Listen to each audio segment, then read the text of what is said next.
Well, good morning, everybody. Thank you for joining us for this Discrimination in the Workplace webinar. The topic for this morning's webinar is Discrimination in the Workplace, Traps, Pitfalls, and How to Avoid Them. My name is Julian Alsop. I'm joined by my colleague, Lottie Mallon-Martin, who you'll see shortly. And we're both barristers specialising in employment discrimination law at Guildhall Chambers in Bristol.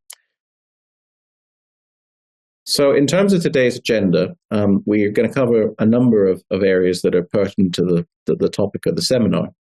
Firstly, Lottie is going to tell you about an overview of discrimination law in 2025 to bring you up to date as to where we are and what the principles you should have in mind should be. Then I will cover some of the key issues that arise in recruitment and onboarding when introducing new workers or employees to your organization. Lottie's then going to tell us about what considerations you will need to have in making reasonable adjustments for disabled members of staff. Then I will examine the common problems that sometimes arise in relation to performance management and attendance management processes, really coming off the back of Lottie's previous section.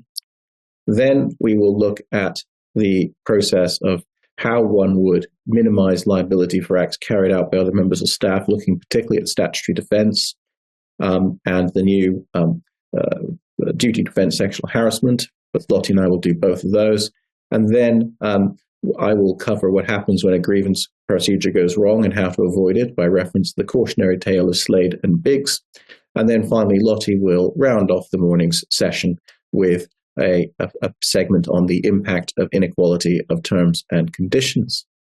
So without any further ado, I'll hand you over to Lottie. To start this session with an overview of discrimination law in 2025, kicking off with an overview of the rules on direct discrimination, Section 13 of the Equality Act. It's the principle of less favourable treatment because of a particular protected characteristic.